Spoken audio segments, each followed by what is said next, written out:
guardapolvo blanco de millones de chicos argentinos está la fuerza, de arriba hacia abajo, de una ley. La ley que obligó a que los chicos vayan a la escuela y aprendan una historia, hablen una lengua, juren a una bandera, canten un himno.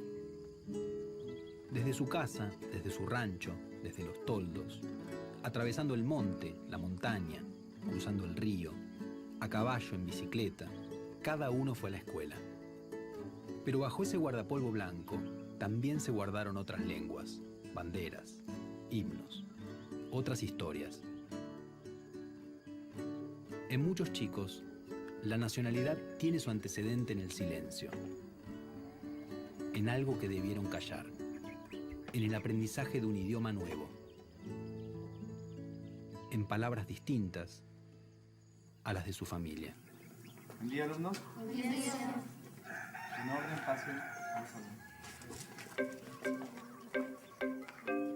El 12 de octubre de 1492, Cristóbal Colón, un marino genovés al servicio de la corona española, arribó al continente que sería llamado más tarde América.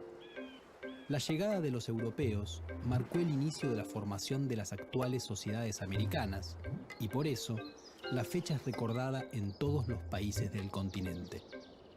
A partir de los viajes de Colón comenzaron las exploraciones en la región y pronto empezó su conquista a través de la fuerza.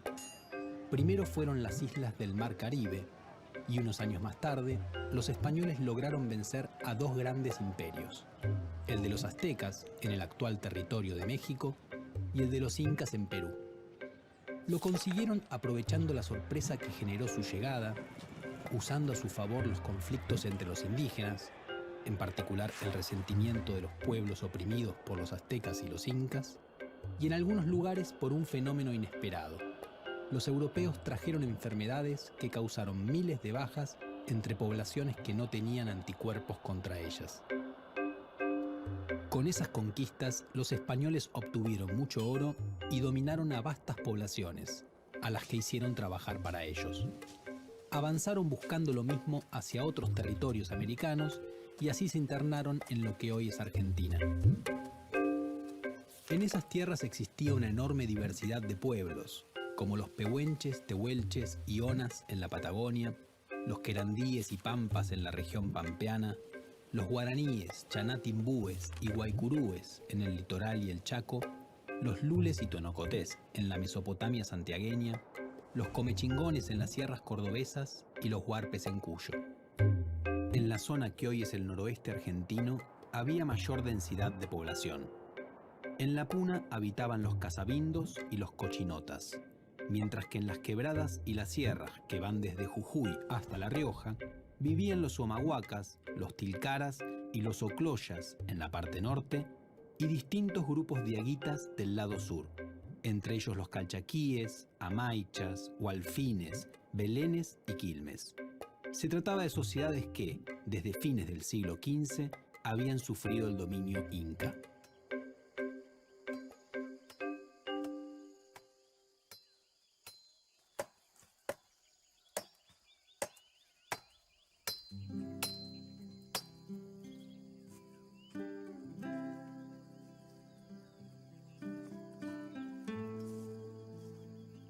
Ser wichí es simple nada más, porque wichí significa gente, es persona, ¿no? Persona, humana, y se transmite de una manera sencilla, oral, de los abuelos a los nietos. Siempre fue así, ¿no? El wichí creo que es esto, o sea, el padre educaba al hijo, ¿no? Y la madre a la hija. El wichí vive en el momento, ¿no? Como te dije, buscar ir al río y comer del día, ¿no? Vivir en el día, vivir en el momento, vivir en el presente.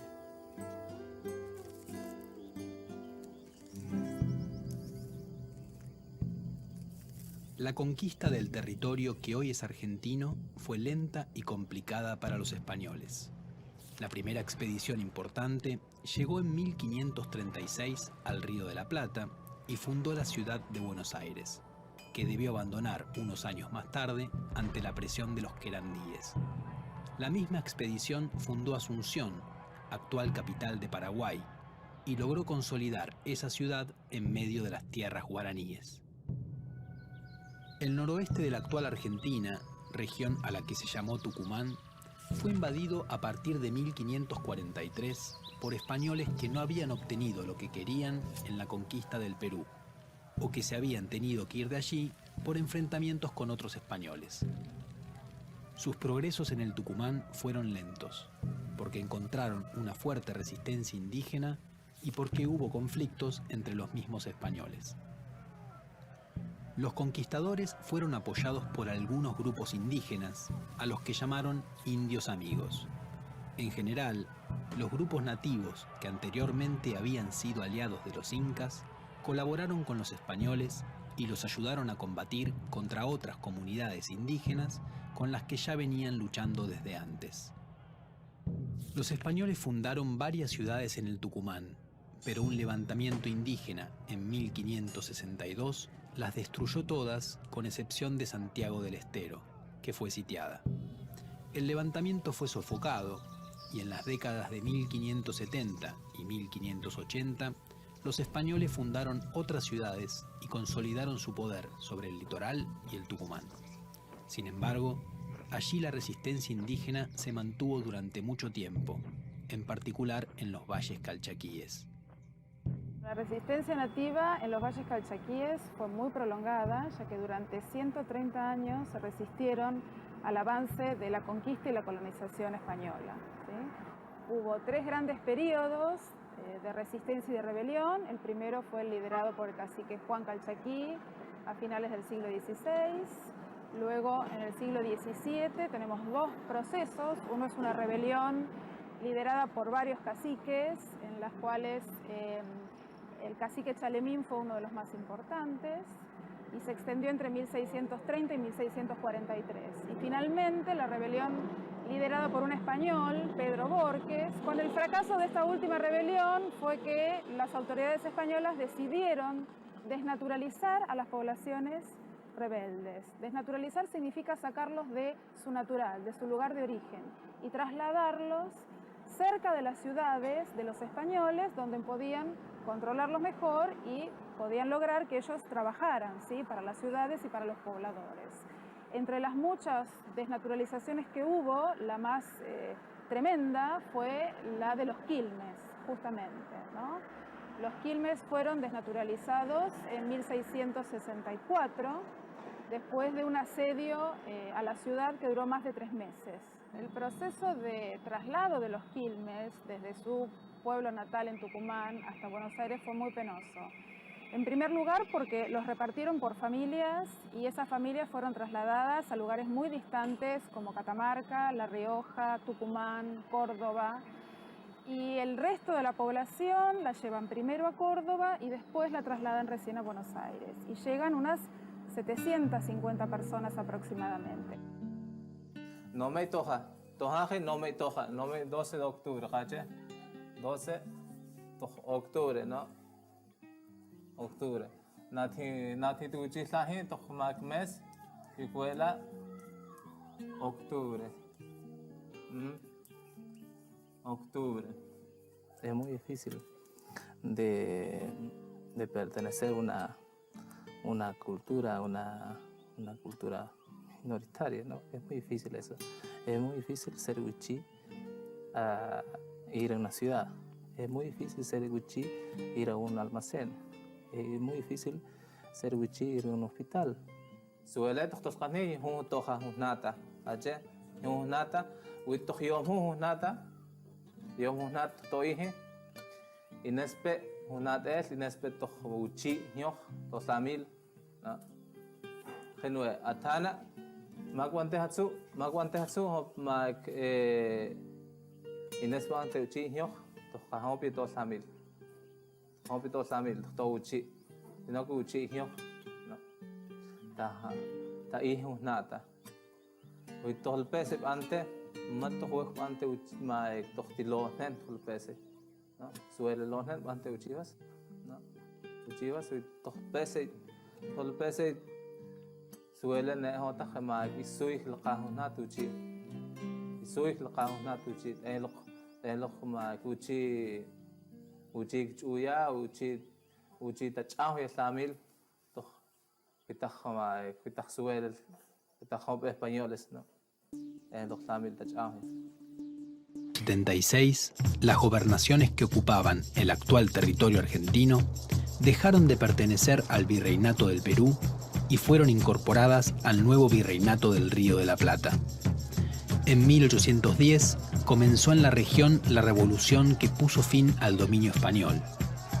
A pesar de que algunos de los revolucionarios, como Mariano Moreno, favorecían la inclusión de los indígenas, la mayor parte de los dirigentes de esos años y del resto del siglo XIX no compartía esa mirada. De hecho, la construcción de Argentina se hizo oponiéndose a dos de sus raíces, la herencia española y la herencia indígena. La primera se suponía atrasada e inmóvil, a diferencia del ejemplo que las élites rioplatenses encontraban en Francia y en Inglaterra. La herencia de los indígenas sometidos no fue pensada como parte de la nueva comunidad nacional, mientras que los indígenas no sometidos del sur y del Chaco fueron considerados salvajes a los que había que eliminar. Si bien hubo algunas pocas figuras que propusieron integrar a esos grupos, se impuso la mirada bélica. En 1879, el Ejército Nacional reunió la suficiente fuerza como para lanzar una campaña contra los indígenas del sur, a los que derrotó en la llamada Conquista del Desierto. Los grupos vencidos fueron desarraigados y separados, lo que llevó a una importante disminución de la población indígena. Algo similar ocurrió en 1884, cuando el ejército incorporó a la fuerza el territorio del Chaco a la Argentina. En 1917 se decretó que el 12 de octubre fuera una fiesta nacional para homenajear el legado de conquista y la colonización española. Sin embargo, tras años de debates, se logró cambiar el significado de la fecha, llamándola Día del Respeto a la Diversidad Cultural. El cambio en el significado nos invita a reflexionar acerca de la inmensa variedad de culturas que los pueblos indígenas y afrodescendientes han aportado y aportan a la construcción de nuestra identidad. Porque son parte de nuestra patria, porque lograron conservar el amor a sus propias costumbres, no dejamos de lado que la diversidad étnica y cultural que nos une como personas nos marca el camino para saber de dónde venimos, quiénes somos y hacia dónde queremos ir.